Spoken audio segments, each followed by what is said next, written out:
Taupin. I like your lyrics, and I could hear the whole tune in my head. It was all there, I could see all the notes, and I just had to get it out. You can do anything you want. You can be anyone you want. And it's going to be a wild ride.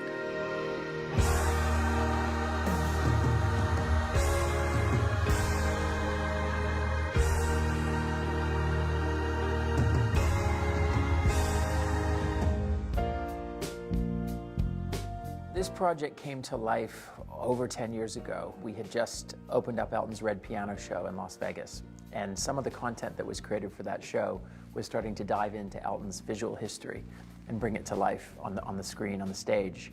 And that triggered something inside Elton where he said it would be great to do a film about my life that captures that same sort of spirit. If I was going to do a movie on my life, or someone was going to do it, I didn't want to do a biopic. My life when I started to become famous became really, really extraordinary and kind of surrealistic. And that's how I kind of wanted the film to be. I mean, I wanted it to be fun, and I wanted it not to take itself too seriously. But on the other hand, there are a lot of serious issues that had to be addressed with my drug addiction and my life and my upbringing. So we had to get the balance right. When Elton and David gave me the script, I think they'd been trying to get off the ground for like 12 years. So I read it, and it was brilliant. I mean, I was from page one. I mean, Lee Hall had done this magnificent job of creating a musical, which isn't really a musical, a biopic that's not a biopic, a fantasy that's based in reality, and a reality that's based in fantasy. You know, getting films together is hard. You know, there are so many things that can fall down, and you get things together. We've had the script from Lee Hall for a long, long time. Yeah. Getting Dexter on board, getting the right process, getting the right team of people involved takes time. Dexter and I were trying to find a project to do together. I knew Taron, and Taron could sing beautifully. You know, Taron's audition piece for Rada was singing your song. So there was a connection there, and I just looked at the dots. So I sat with David and said, look, David, let's team up and get this film made immediately. Here was a film that opened with a man sitting down in rehab saying, I'm an alcoholic and a cocaine addict and, you know, a bulimic. And immediately I'm like, okay, here's a list of 7 really dark processes and parts of the human psyche of someone that we think we know that are going to be unpacked throughout this story. That's what got me engaged, and then it's like, and then how do I play with that? How do I now sort of tell that story? How do I show these incredible points in this journey? You know, that's like, how do we elevate this? And I think Dexter, you know, as a young child actor, very much come through the British entertainment industry from a young boy up until the present day. He had the perspective that I think you need to bring to tell a story like this. He also had a great experience of working with Taron on Eddie the Eagle, which he did a fantastic job on. And so Matthew and I really thought that the combination of Taron and Dexter together, again, would be exactly what this film needed.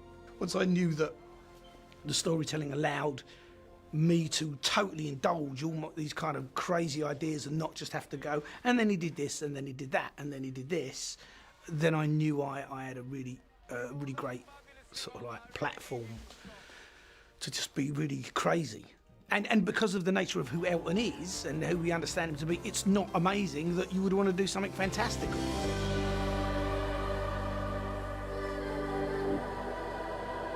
I mean, I love music, and it's one of the reasons I did this film is I've been desperate to start making musicals. So my problem has been trying to find a musical where the music is the best thing about it. So when Rocketman came along, the music box was firmly ticked.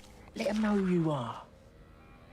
Put on a great fucking show and just don't kill yourself with drugs. As you said, you have not lived a dull life, and there have been troughs as well as peaks. And how important to you is it that the film reflected that?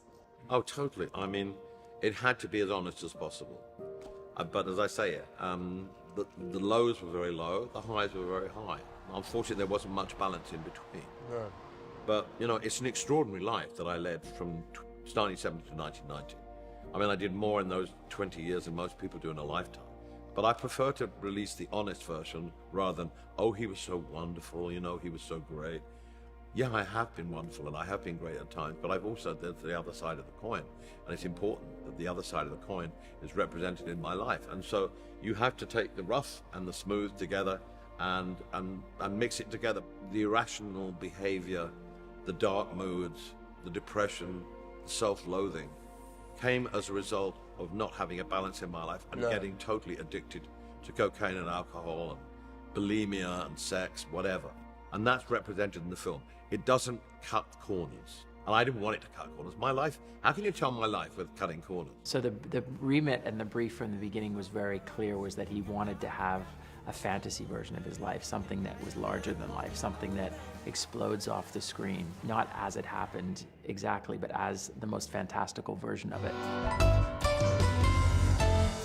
My film company is pretty nuts, Marv. You know, we're always pushing boundaries and trying to be different. So that's why when I read the script, I said, this is the one musical I feel comfortable putting my company's money into, my name on it. And I wanted to fight for David and Elton's vision, because they brought it to me and it was great, so it deserved to be made. It's very much the spirit of Elton's life and the humanity of the journey that he had to go on.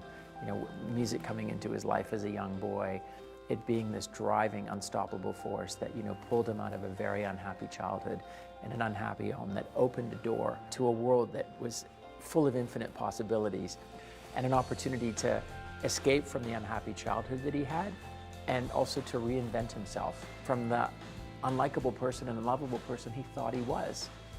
And that's the thing about the film. I'm so thrilled with it because it's an accurate reflection of who I am. It's not bullshit. It's completely the truth. And I just think there are so many instances in this movie where things happen to you and it's like, what? But that's what the way it was. Wow.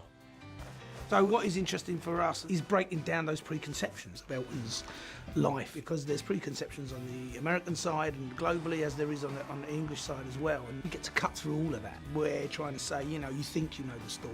And that's far more engaging for us and interesting.